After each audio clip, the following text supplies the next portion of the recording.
Good morning all of you. So let's start with our daily analysis of the Hindu newspaper dated 22nd of May. So on the first page there are certain important news which we are going to discuss. What the title of the first news says, SBI's U-turn, no ID card, slip to swap rupees 2000 rupees notes. So recently हमने जिस तरीके से देखा था कि RBI का एक decision आता है और 2000 रुपीज के नोट्स को अब डिसकंटिन्यू किया जा रहा है, but those people who are already having rupees 2000 rupees notes, तो वो क्या कर सकते हैं, सितंबर 30th of September is the deadline 2023, तब तक वो बैंक में जाके जो डिपॉजिट है वो अपना पैसा कर सकते हैं, बट उसके लिए भी there are certain limits that daily basis पे आप 10 नोट्स दैट इज 20,000 रुपीज से ज्यादा आप deposit on a single day आप एक बैंक अकाउंट में नहीं कर सकते। अब जैसे ही यहाँ पर ये गाइडलाइन आती है तो रिसेंटली हमने ये देखने को मिला था कि एसबीआई की तरफ से गाइडलाइन आई थी कि अगर आप किसी बैंक में 2000 रुपीज के नोट्स अगर यहाँ जमा कराने जा रहे हैं तो आपको एक प्रॉपर एक फॉर्म फिल करना होगा और उसी के साथ साथ अपना आईडी प्रूफ भी यहाँ पर देना होगा।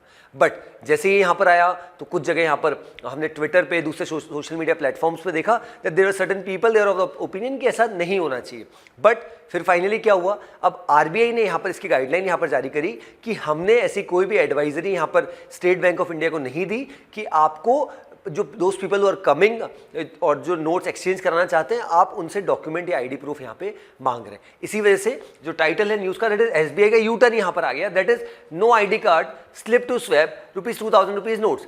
आरबीआई ने इस चीज को क्लियर कर दिया that we had not issued orders to collect proofs for exchanging notes, finance ministry had intervened to make SBI change its directive says sources. So अब फाइनली इसको चेंज कर दिया गया और अब अगर आपका एसबीआई में खाता है और आप यहाँ पे एसबीआई में अगर पैसे अपने जो 2000 रुपीज के नोट्स अगर उनको जमा कराने जा रहे हैं तो आपको इसके लिए कोई भी आपका वैलिड आईडी प्रूफ ले आने की जरूरत नहीं है।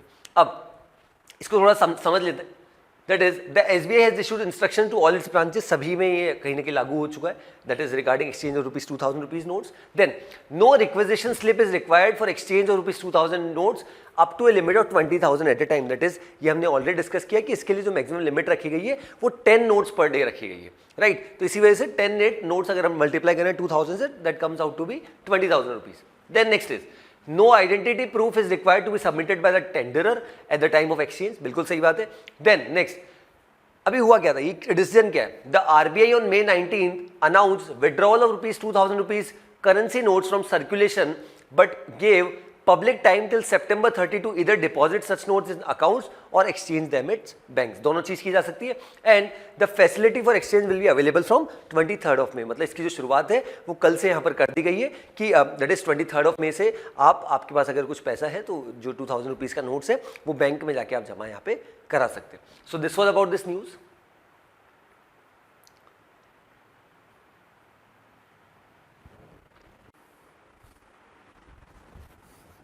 पढ़ते, that is PM said country should respect sovereignty. So यहाँ पे हमारे देश के जो ऑनरेबल प्राइम मिनिस्टर है श्री नरेंद्र मोदी जी, उन्होंने अभी रिसेंटली हिरोशिमा इन जापान यहाँ पे विजिट किया क्योंकि यहाँ पे G7 यहाँ पर समिट हो रही है। अब देखिए सबसे पहले थोड़ा सा कॉन्टेक्स्ट समझते हैं G7 होता क्या है, फिर समझेंगे यहाँ पे ऑनरेबल प्राइम मिनिस्टर ने क्या बात रखी। देखिए G7 की अगर मैं शुरुआत करूँ उसके पहले G6 इसको बोला जाता था जहाँ पे 6 मेंबर कंट्रीज वर देयर और इसकी शुरुआत 1975 में हुई थी और जो स्टार्टिंग फाउंडिंग मेंबर्स है इसके there are 6 countries as I told you, उसमें USA, UK, Germany, France, Italy and Japan, all these 6 countries are there. Then हुआ क्या, नेक्स्ट ईयर 1976 में जो यूएस का पड़ोसी देश है कनाडा, उसको भी इसमें ऐड किया गया और फाइनली इसको G7 बोला गया। जिस तरीके से एक तरीके से डेवलप कंट्रीज यहाँ पर थी और जिस तरीके से समय समय पे इसकी मीटिंग्स होती थी, तो फाइनली रशिया जिस तरीके से यहाँ पे काम कर रहा था और डिसइंटीग्रेशन 1991 में यूएसएसआर का हो गया था, तो 1998 में डिसाइड किया गया कि रशिया को भी इसका पार्ट यहाँ पर चुना जाए। Then it from G7 it became G8 because Russia भी इसमें ऐड हो गया था। लेकिन रशिया के द्वारा क्या किया गया था, जिस तरीके से अभी यूक्रेन के ऊपर अटैक किया गया वैसे ही 2014 में क्रीमिया जो एक रीजन है उसके ऊपर अटैक यहाँ पे रशिया के द्वारा किया गया। जैसे ही अटैक यहाँ पर किया गया उसके बाद फाइनली जो G8 कंट्रीज थी उन्होंने डिसाइड किया एक्सक्लूडिंग रशिया कि अब हमें इसको G7 करना चाहिए और क्योंकि यहाँ पर रशिया ने क्रीमिया पे यहाँ पर अटैक किया तो अब हमें इसको फाइनली G7 बनाना चाहिए और रशिया को इससे बाहर निकाल देना चाहिए। तो इसी वजह से आज हम इसको ग्रुप ऑफ 7 G7 कंट्रीज बोलते हैं। अब मैंने जो आपको लिस्ट दी अभी जो नाम बताया that is USA, UK, Canada, France, Italy, Germany and Japan, इन 7 देशों में भारत नहीं आता। तो सबसे पहला प्रश्न आपके दिमाग में ये आ रहा है, अगर भारत इसका मेंबर कंट्री नहीं है, पार्ट नहीं है, तो भारत के prime minister Hiroshima in Japan यहाँ पर गए क्यों मीटिंग के लिए? देखिए जिस तरीके से अभी हम G20 के प्रेसिडेंट है साल भर के लिए, तो हमें ये कहीं ना कहीं अथॉरिटी कि हम हमारे जो फ्रेंडली कंट्रीज है, गेस्ट कंट्रीज है, उनको कुछ देशों को गेस्ट कंट्रीज के रूप में इनवाइट कर सकते हैं।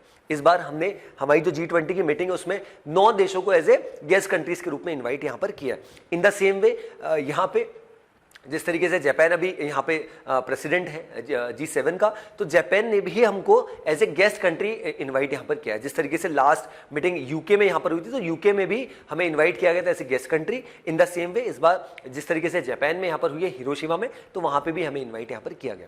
अब समझते यहाँ पे इस मीटिंग का यहाँ पर फोकस क्या रहा। देखिए, ये मीटिंग जापान में दूसरी जगह भी हो सकती थी, जो कैपिटल है टोक्यो वहाँ हो सकती है, या और कोई दूसरी जगह हो सकती है, बट इसको हिरोशिमा वहां पे करने का एक बड़ा रीजन था।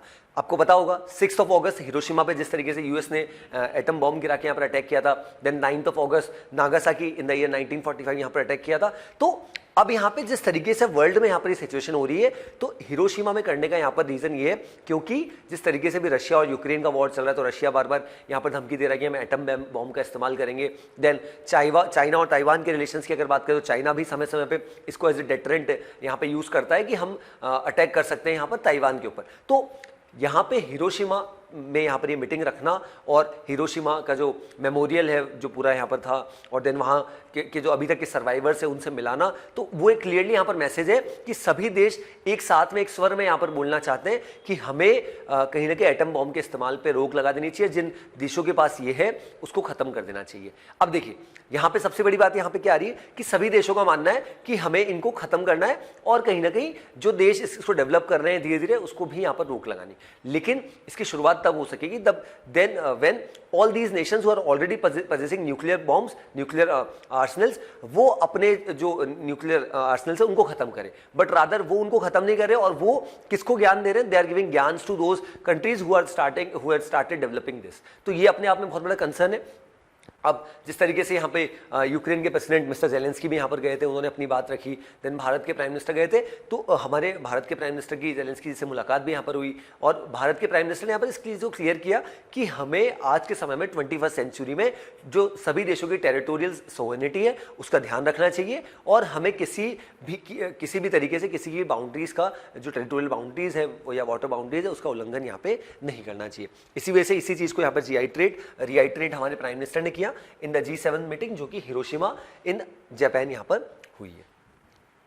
ठीक है, चलिए आगे बढ़ते हैं। 1 second, city part we can skip. Okay, on the state news what the title says, time to move on and restore normalcy says Manipur chief minister. So यहाँ पे मणिपुर की अगर हम आज की स्थिति देखें तो लगभग यहाँ पे 20 दिन का समय हो चुका है कि ये पूरी प्रोटेस्ट यहाँ पे चल रही है और बहुत इश्यूज हैं। अब तो हालांकि जब से article 355 of the Indian constitution को इन्वोक करके सेंट्रल गवर्नमेंट ने चीज़ों को नॉर्मल किया, तो अब now things are getting normal. But ये पूरा इशू क्या है? बेसिकली हुआ क्या है कि मणिपुर में रिसेंटली मणिपुर के हाईकोर्ट ने यहाँ पर एक डिसीजन दिया कि मणिपुर में जो लार्जेस्ट कम्युनिटी है दैट इज मैती कम्युनिटी, जिसकी पॉपुलेशन लगभग 52 से 53% है, उनको यहाँ पे जो है शेड्यूल्ड ट्राइब्स का दर्जा यहाँ पर दिया जाए। जैसे ये डिसीजन यहाँ पर आता है तो जो वहाँ की जो ट्राइबल पॉपुलेशन है उनके द्वारा प्रोटेस्ट किया जाता है, क्योंकि कहीं ना कहीं एक क्लियर सिग्नल है कि अगर मैती कम्युनिटी को भी उसमें लिया जाएगा तो उनके लिए कंपटीशन वगैरह बढ़ जाएगा, तो उसके खिलाफ थे। तो ये प्रोटेस्ट इतना ज़्यादा बढ़ गया कि इनिशियल फेज स्टेट गवर्नमेंट ने कोशिश करी कि सिचुएशन को नॉर्मल करे, बट जब स्टेट गवर्नमेंट से भी सिचुएशन को नॉर्मल नहीं किया जा सका तो finally article 355 of the Indian constitution को इन्वोक करके सेंट्रल गवर्नमेंट ने या यूनियन गवर्नमेंट ने सिचुएशन को अभी नॉर्मल किया, और वो किया जा रहा है। अब यहाँ पे क्या हुआ है, हमने देखा था कि कुछ क्योंकि यहाँ पर बीजेपी गवर्नमेंट और बीजेपी पार्टी के ही कुछ लेजिस्लेटर्स यहाँ पर सरकार के खिलाफ चले गए थे। उनका ऐसा मानना था कि यहाँ पे हमें एक सेपरेट एडमिनिस्ट्रेशन चाहिए जो इस सिचुएशन को नॉर्मल कर सके, और कहीं ना कहीं वो एक क्लियर मैसेज था कि अभी की जो गवर्नमेंट है उसको सिचुएशन को नॉर्मल नहीं कर पा रही। अब यहाँ पे एन बीरेन सिंह जो कि recently union home minister Amit Shah ji से मिले, और साथ में उनके 3 से 4 जो मिनिस्टर थे कैबिनेट के वो भी अमित शाह जी से मिले। तो अमित शाह जी जो हमारे यूनियन होम मिनिस्टर, उनका क्लियर एक मैसेज था कि हम किसी भी तरीके का डिवाइड नहीं चाहते, हम चाहते हैं कि जो इशू है इसको रिजॉल्व यहाँ पे किया जाए। अब एन बीरेन सिंह जी का ये मानना है कि लोगों में किसी भी तरीके का यहाँ पर एक डिस्ट्रस्ट या एक गलत तरीके की भावना नहीं है। बेसिकली यहाँ पर सरकार जो रिसेंटली डिसीजन आया उसको लोगों तक पहुंचाने में यहाँ पर नाकाम रही, उस वजह से इशू आया। अब हम क्या कर रहे हैं कि जो भी जितने भी लोग हैं हमारे यहाँ के मणिपुर के, उन तक एक मैसेज यहाँ पर पहुंचाना चाहते हैं कि things are normal in Manipur और किसी भी तरीके के प्रॉब्लम्स यहाँ पे हमें देखने को नहीं मिल रहे। तो this shows the clear message, the clear signal from the union government, central government as well as the state government कि अब बहुत जल्द से जल्द यहाँ पे नॉर्मलसी को लाया जा सकेगा। कहाँ पे? मणिपुर में। और इसी चीज को रिआइटरेट यहाँ पे मणिपुर के जो चीफ मिनिस्टर है एन बीरेन सिंह, उन्होंने यहाँ पर किया। देखिए इसको रीड कर दें। There was no fight between communities but with the government, कहीं ना कहीं गवर्नमेंट के खिलाफ लोगों का प्रोटेस्ट था। Biren Singh says and adds government will reach out to the 10 Kuki legislators. ये 10 कुकी लेजिस्लेटर्स वही है जिनकी मैंने बात करी, जिसमें 7 बीजेपी के हैं, 2 इनकी एलाइड पार्टीज के और एक इंडिपेंडेंट एमएलए जो सब साथ में आ गए थे।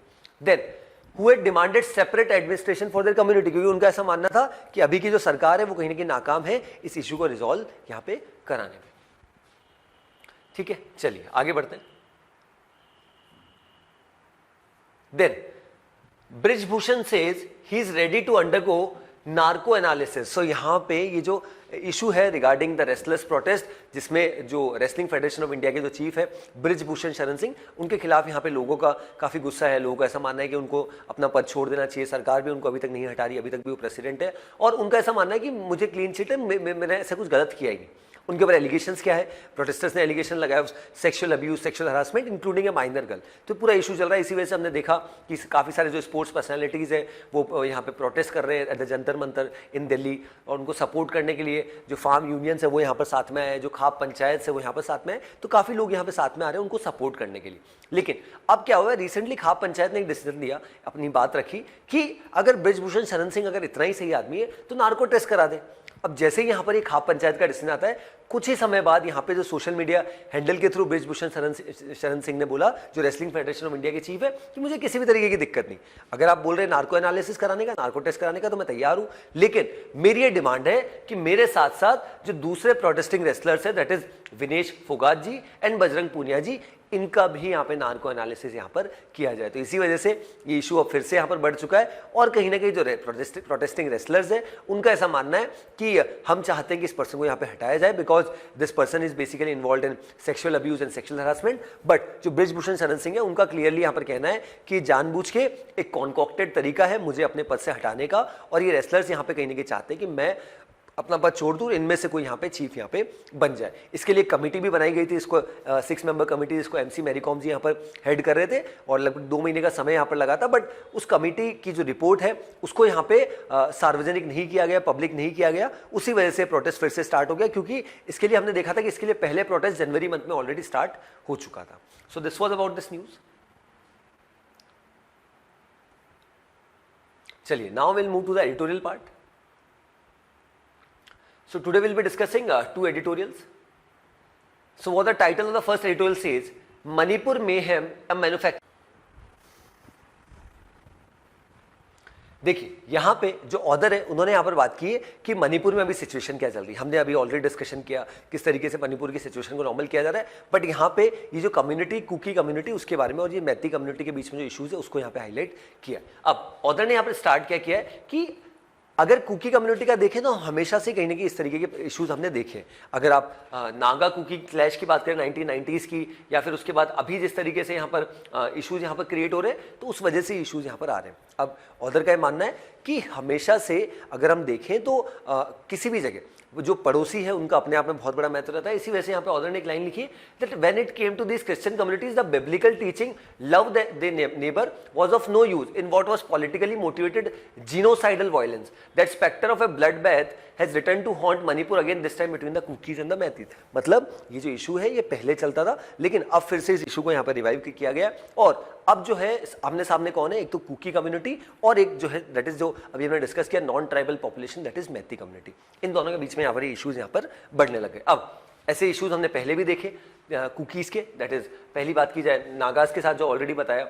देन दिमासा जो वहाँ की कम्युनिटी इन द ईयर 2003, देन कार्बीज के साथ in the year 2004 in Assam, and with the Paites in the year 1997-98 in Manipur. तो ऐसा यहाँ पर ऑर्डर का मानना है। अब यहाँ पे इशू क्या था, जो हमने ऑलरेडी डिस्कस किया कि किस तरीके से एक नॉन ट्राइबल पॉपुलेशन है, दैट इज मैती कम्युनिटी, इसकी पॉपुलेशन लगभग 53% है, उसके लिए यहाँ पर सुप्रीम हाईकोर्ट का, मणिपुर की हाईकोर्ट का डिसीजन आता है कि हम इनको शेड्यूल्ड ट्राइब्स का यहाँ पर दर्जा देना चाहते हैं। उसके बाद ये पूरा इशू यहाँ पर आया। अब यहाँ पे ऑर्डर ने क्या बोला, टोपोग्राफिकल डिवाइड। अब यहाँ पे किस डिवाइड की यहाँ पर बात की गई, दैट इज, इसको रीड करते हैं। At the root of the divide is the invented topographical dichotomy between two geographical features of a landscape, hill and valley. अब इसका बाइफर्केशन किस तरीके से कर रखा है बाय द ब्रिटिशर्स, और अभी करंट सिचुएशन में उसको भी हाईलाइट यहाँ पे किया गया। That is belonging to the same elevated mountainous fold formed by the collision between the Indian plate and the Eurasian plate. Then Imphal and the districts in Manipur. देखिए चूरा चांदपुर एक ऐसा डिस्ट्रिक्ट है which is the largest district of Manipur, जहां पे सबसे ज्यादा issues, ये जो प्रोटेस्ट था सबसे ज्यादा, एक तो इम्फाल विच is the capital city of Manipur, and second is चूरा चांदपुर जो वहां का सबसे बड़ा डिस्ट्रिक्ट है, वहां सबसे ज्यादा देखने को मिला। Then and neighbouring states of Nagaland, Mizoram are parts of the same elevated mountainous fold. अब यहाँ पे जो इंडियन प्लेट और यूरेशियन प्लेट की यहाँ पर बात की गई, while the Brahmaputra valley is a part of the depression created by the said collision। अब यहाँ पे उसके बाद ऑर्डर ने जो प्लानिंग कमीशन है जो 1950 में फॉर्म हुआ था, जो यहाँ पे 5 ईयर प्लान्स यहाँ पर बनाता था, फर्स्ट 5 ईयर प्लान हमें पता है 1951 से 56, और लास्ट जो था 2012 से 2017, और अभी उसको रिप्लेस करके नीति आयोग यहाँ पर 1 जनवरी 2015 को आ गया। देन प्लानिंग कमीशन यहाँ पर क्या बोलता है, it had classified Nagaland, Manipur and Mizoram as hill states, right, while Assam was a state with hill areas। ऐसा यहाँ पे जो है प्लानिंग कमीशन डिसाइड किया था। Then yet when talks about Imphal Valley 790 meter and its relationship with the hills of Manipur, it is presented as if it is part of the same relationship that exists between the Brahmaputra Valley, Guwahati and Kohima और as well। ये सब Capitals यहाँ पर दे रखी कि on one side यहाँ पे क्या बात की जा रही है, और प्लानिंग कमीशन में यहाँ पे किस तरीके से हिल और कहीं ना कहीं जो माउंटेन है उनके बीच में डिफरेंस यहाँ पे क्रिएट किया गया। अब इसकी शुरुआत किसने की, जैसा मैंने बताया ब्रिटिशर्स के द्वारा जो पॉलिसी की जाती है डिवाइड एंड रूल वाली, वैसी ही सिचुएशन यहाँ पर की गई, और अल्टीमेटली जिस तरीके से सिचुएशन हुई आज यहाँ पे प्री कॉलोनियल स्टेज और पोस्ट कॉलोनियल स्टेज, किस तरीके के इश्यूज यहाँ पे मणिपुर में, जिस तरीके से हिल और माउंटेनियस रीजन और जो इश्यूज यहाँ पे डिफरेंट कम्युनिटीज के द्वारा फेस किए जा रहे हैं, उनको यहाँ पे ऑर्डर ने हाईलाइट यहाँ पर किया है। और कहीं ना कहीं शेड्यूल क्लास की बात की, और कुछ जो रेगुलेशंस है, जो रूल्स है, उसके बारे में लेजिस्लेशंस की बात की, that is Manipur land revenue and land reforms act 1960 and article 371C। देखिए जो इशू है that is not only about this community की मैती कम्युनिटी को यहाँ पे जो है कहीं ना कहीं रिजर्वेशन का दर्जा दिया जा रहा है, but there certain other issues as well, that is ST community की तो है ही। Then attempt of the state government to survey forest areas and evict illegal occupants from the protected forest being some of the sparks। तो there are 3 to 4 issues, उनकी वजह से यहाँ पे प्रोटेस्ट इतना बढ़ता जा रहा है, इसी वजह से ऑर्डर ने इस चीज को हाईलाइट किया।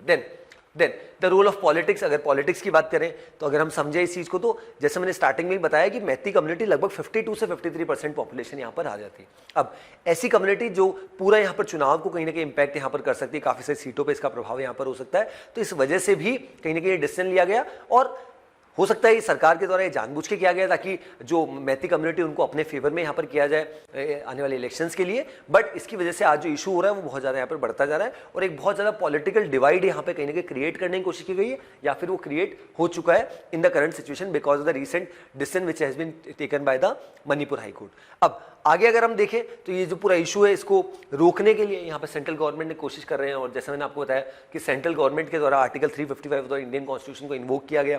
355 ऑफ द इंडियन कॉन्स्टिट्यूशन बात करता है कि किसी भी स्टेट में बहुत ज़्यादा इंटरनल डिस्टर्बेंस हो चुका है या एक्सटर्नल अग्रेशन बहुत ज़्यादा हो चुका है, तो ऐसे में उस सिचुएशन को नॉर्मल करने के लिए यूनियन गवर्नमेंट के पास ये पावर है कि article 355 of the Indian constitution को इन्वोक करके सिचुएशन को नॉर्मल किया जा सकता है। तो वही चीज़ यहाँ पे की जा रही है, और अल्टीमेटली ऑर्डर ने इसकी जो एंडिंग है, कंक्लूडिंग रिमार्क हम यहाँ पे पढ़ लेते हैं। ऑर्डर क्या मानना है, that incidentally even as the violence has subsided in the valley and attacks on Methi villages in the periphery continue, their demands for a asymmetrical federation, decentralization, separate administration। यहाँ पे ऑर्डर ने भी उसी चीज को डिमांड किया जो 10 Kuki legislators का जो मानना है कि हमें एक सेपरेट एडमिनिस्ट्रेशन की यहाँ पर बात की, उसी के साथ साथ असिमेट्रिकल फेडरेशन और डिसेंट्रलाइजेशन। डिसेंट्रलाइजेशन का मतलब होता है पावर को कहीं ना कहीं डिस्ट्रीब्यूट कर देना। And talks of restricting tribal people from residing in the valley and only an impartial judicial inquiry can find out the sequence of events and fix responsibility. अब ऑर्डर ने कंक्लूडिंग रिमार्क यहाँ पर ये दिया है कि हम चाहते हैं कि जुडिशियल इंक्वायरी हो, जुडिशरी के द्वारा, गवर्नमेंट मतलब सुप्रीम कोर्ट के द्वारा, हाई कोर्ट के द्वारा, और अल्टीमेटली डिसाइड किया जाए कि ये क्यों हुआ और क्या इसका रीजन था, तभी एक अनबायस्ड रीजन या अनबायस्ड अप्रोच के तो इस इशू को रिजॉल्व किया जा सकेगा। अदरवाइज ये जो इशू है आने वाले समय में और बढ़ सकता है, ऐसा यहाँ पे ऑर्डर का मानना है। देन एक बहुत बड़ा डेटा है, इंपॉर्टेंट है और अलार्मिंग भी है, that is 1 in 7 Indian primary schools run by lone teacher.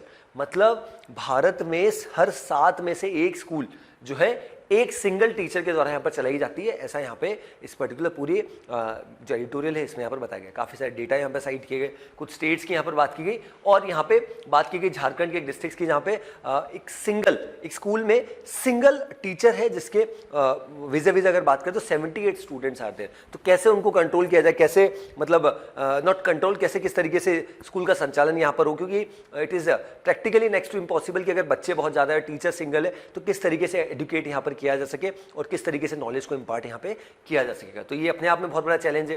Then इसी के साथ साथ जो हमारी एजुकेशन पॉलिसी है उसको कहीं ना कहीं काउंटर करता है, जो नेशनल न्यू एजुकेशन पॉलिसी 2020 यहाँ पर लाई गई थी। उसी के साथ साथ ये इशू कुछ लिमिटेड डिस्ट्रिक्ट्स या स्टेट्स में नहीं है, काफ़ी सारी जगह ये है और ये ओवरऑल पूरा भारत का डेटा। और राइट टू एजुकेशन एक्ट की भी यहाँ पर ऑर्डर ने बात की, इसको लगभग 17 से 18 साल यहाँ पे हो चुके हैं, 2005 में यहाँ पर आया था। बट स्टिल आज जो इशूज़ है, आप आंध्र प्रदेश में देख लिए लगभग 34%, तेलंगाना 30%, कर्नाटका 29%, इतने इशूज़ हैं। मतलब इतने यहाँ पे इतने स्कूल्स यहाँ पे ऐसे जहाँ पे जो सिंगल टीचर है वो कहीं ना पूरे स्कूल को यहाँ पर मैनेज कर रहा है। तो अपने आप में ये फिगर बहुत अलार्मिंग है। सभी जगह यही सिचुएशन, जहाँ मध्य प्रदेश की बात करें 39 स्टूडेंट्स पे एक सिंगल टीचर एंड झारखंड में 46, उत्तर प्रदेश में 70 एंड बिहार में कहीं ना कहीं 96। तो ये अपने आप में एक बहुत बड़ा इशू है, क्योंकि अगर सिंगल टीचर पूरे स्कूल को किस तरीके से मैनेज करेगा, weather he will be focusing on teaching, weather he will be focusing on admin part, या किस तरीके से पूरा दूसरी चीज़ों को किस तरीके से यहाँ पर कंट्रोल किया जाएगा, ये अपने आप में बहुत बड़ा चैलेंज है।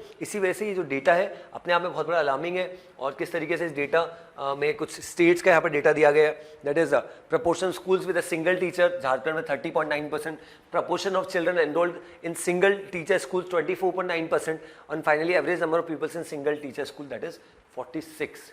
तो ये अपने आप में हमारे देश के लिए, जब हम चाहते हैं जिस तरीके से हमारे देश में हर क्षेत्र में यहाँ पर पॉपुलेशन जिस तरीके से बढ़ रही है, अभी रिसेंटली यूनाइटेड नेशंस की एक रिपोर्ट भी आई थी कि India will be the most populous country by mid 2023। तो ऐसे में ये सब चीज़ें हो रही है, पॉपुलेशन अगर बढ़ रही, बट सरकार के लिए यहाँ पर ये चैलेंज है किस तरीके से एजुकेशन, हेल्थ, इंफ्रास्ट्रक्चर, हर सेक्टर में किस तरीके से और बेहतर तरीके से, वी आर नॉट सेइंग कि काम नहीं हो रहा, काम हो रहा है, बट और बेहतर तरीके से किस तरीके से काम किया जा सके ताकि अल्टीमेटली लोगों का उसका बेनिफिट यहाँ पे पहुँचाया जा सके। बट ये जो डेटा है अपने आप में अलार्मिंग है कि in India there is only single teacher for every 1 in 7 Indian primary schools run by lone teacher.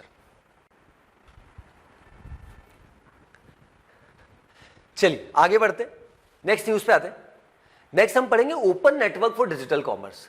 देखिए बहुत इंपॉर्टेंट है और ये बहुत बड़ा रिवोल्यूशन यहां पर आने वाले समय में लेके आने वाला है। बिल्कुल सही सुना आपने कि यूपीआई जिस तरीके से आया था, यूनिफाइड पेमेंट इंटरफेस, सबसे पहले हमने देखा जिस तरीके से जो पेटीएम आया, तो पेटीएम में स्टार्टिंग में क्या होता था, आप रिचार्ज वगैरह करा सकते थे, आप वॉलेट में पैसा रख सकते थे। बट अब यहाँ पे जैसे ही यूपीआई आया, यूपीआई को सबने अडॉप्ट यहाँ पर किया।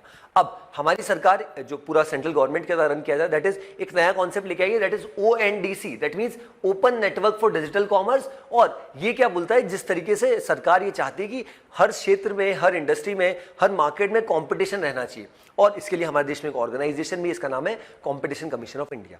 रादर अगर कंपटीशन नहीं रहेगा, देयर विल बी सिचुएशन कि उस सेक्टर में, उस मार्केट में मोनोपोली हो जाए, डुओपोली आ जाए। मोनोपोली का मतलब होता है when they single sell in the market, duopoly का मतलब होता है when there are 2 people who are selling their products in the market. तो ये इश्यूज यहाँ पर आ सकते हैं। तो इसी चीज को ध्यान में रखते हुए, स्पेशली ई कॉमर्स सेक्टर को ध्यान में रखते हुए, जिस तरीके से एक हेजेमनी यहाँ पर अमेजॉन, फ्लिपकार्ट की यहाँ पर हो गई है, जिस तरीके से कैसे flash sale, end of season sale, big billion days की सेल, आए दिन सेल यहाँ पर लाई जाती है, उसकी वजह से ऑफलाइन मार्केट यहाँ पे खराब किया जाता है। उस वजह से एक नया कॉन्सेप्ट लाया गया, that is open network for digital commerce. अब ये क्या बोलता है कि suppose there is one person, suppose Amazon का बेसिकली काम किया, अगर हम थोड़ा सा इसको समझे 2 मिनट में, तो अमेजॉन एक मीडिएटर है जहां पे all the sellers are coming, they are uploading their products and all the buyers are coming, they are purchasing products from Amazon. But rather now आज अमेजॉन अपनी टर्म्स को डिक्टेट कर रहा है। ये अमेजॉन अब खुद के प्रोडक्ट्स यहाँ पर बेच रहा है। अमेजॉन बेसिक्स अगर आप देखें, इनका खुद का डिलीवरी लॉजिस्टिक्स पार्टनर, इनका खुद का पेमेंट गेटवे है रेजर पे, तो उस वजह से यहाँ पर और सेलर्स को भी बहुत इश्यूज होते हैं। रादर अब ONDC क्या बोलता है कि आपको कोई ऐप इंस्टॉल करने की जरूरत नहीं है, you just go on your already existing Paytm phone पे, हालांकि पेटीएम पे ऑलरेडी आ चुका है, फोन पे गूगल पे भी अभी नहीं आया, आने वाले समय में आ जाएगा, बट वहीं जाके आप सिंगल प्लेटफॉर्म आपको मिलेगा जहां पे आप आराम से आके परचेज कर सकते हैं। तो बायर्स के लिए क्या फायदा है, प्राइसिंग और कॉम्पिटेटिव मिलेगी, और सबसे बड़ी बात उनको अमेजॉन, फ्लिपकार्ट, मीशो, मिंत्रा, बहुत सारे ऐप्स यहाँ पे इंस्टॉल नहीं करने पड़ेंगे। सेलर्स को सब जगह इतनी जगह अपलोड नहीं करना पड़ेगा और कहीं उनके लिए काम करना ईज हो जाएगा। अब ये आने वाले समय में एक बहुत बड़ा रेवोल्यूशन यहाँ पर लाने वाला है। इसके ऑलरेडी अगर मैं फूड डिलीवरी एप्स पे भी इसका इम्पैक्ट यहाँ पर आया है, जहाँ पे जोमेटो, स्विगी को भी ये बहुत ज़्यादा कंपटीशन यहाँ पर देने वाला है। ऑलरेडी पेटीएम पे अगर आप जाके सर्च करेंगे ONDC, तो कुछ शहर ऐसे हैं जहाँ पे ऑलरेडी इसकी शुरुआत की जा चुकी है और देयर आर सर्टेन रेस्टोरेंट जिन्होंने ऑलरेडी यहाँ पर रजिस्टर कर दिया। प्राइसिंग में बहुत बड़ा यहाँ पर गैप आएगा। जोमेटो, स्विगी जितना चार्ज करें उससे लगभग 20-30% कम यहाँ पर ONDC के द्वारा चार्ज किया जाएगा, और अल्टीमेटली इसका बेनिफिट एंड कंज्यूमर को भी मिलेगा। तो इसी वजह से इसकी शुरुआत यहाँ पे की गई है। अब इसके पॉजिटिव्स और नेगेटिव्स की बात करें, पॉजिटिव ये है कि अच्छे ऑप्शंस यहाँ पर मिलेंगे, बट नेगेटिव्स ये है कि अब स्पेशली डिलीवरी एप्स की अगर बात की जाए, तो डिलीवरी एप्स के अंदर जो पहले क्या होता है, जोमेटो, स्विगी उनके डिलीवरी बॉयज कहीं ना कहीं डिलीवर करते हैं, बट अब यहाँ पे जो रेस्टोरेंट्स हैं उनको खुद को अपने डिलीवरी पार्टनर्स रखने पड़ेंगे और खुद ही डिलीवर यहाँ पे करना पड़ेगा। इसकी अगर शुरुआत करें तो ऑलरेडी मैंने जैसा बताया पेटीएम पे हो चुकी है, but in coming times will see that Google पे, फोन पे, बाकी जो दूसरे वॉलेट्स हैं सभी पे इसकी शुरुआत कर दी जाएगी। तो ONDC अपने आप में एक बहुत बड़ा रिवोल्यूशन है, और किस तरीके से इसकी वजह से जोमेटो, स्विगी उनकी जो ओवरऑल सेल है उस पर आने वाले समय में इंपैक्ट पड़ेगा। अभी अगर करंट सिचुएशन की बात करूं, पिछले हफ्ते का डेटा बताऊं, तो लगभग 10,000 orders per day already food delivery apps के थ्रू ONDC प्लेटफॉर्म्स पे यहाँ पर मिल रहे हैं, और जिसमें 40% ऑफ द चंक जो है वो केवल बेंगलुरु से यहाँ पर आ रहा है। तो एक बहुत अच्छी बात, एक नई चीज आ रही है, और जिससे सेलर्स को और बायर्स को एक अच्छा ऑप्शन यहाँ पे मिलेगा। Then next news, Jaishankar Blinken meet in Hiroshima, discuss plans for PM US visit in June. So हमारे देश के जो प्राइम मिनिस्टर श्री नरेंद्र मोदी जी जून 2023, that means next month जो है विजिट करने वाले।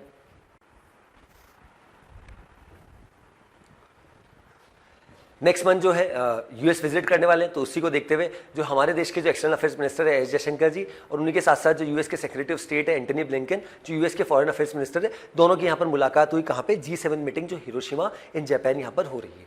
तो उसमें पूरे मुद्दे पे यहाँ पर डिस्कस करी कि किस तरीके से पूरी मीट रहेगी, क्या क्या चैलेंजेस रहेंगे, क्या क्या टास्क रहेंगे, उन सबको दोनों देशों के जो फॉरेन मिनिस्टर्स हैं उन्होंने यहाँ पर चर्चा करी। और इसी वजह से you can see the photograph itself, that is S Jaishankar with Antony Blinken, जो वहाँ के US सेक्रेटरी ऑफ स्टेट है, foreign minister, on the sidelines of the G7 summit in Hiroshima on Sunday.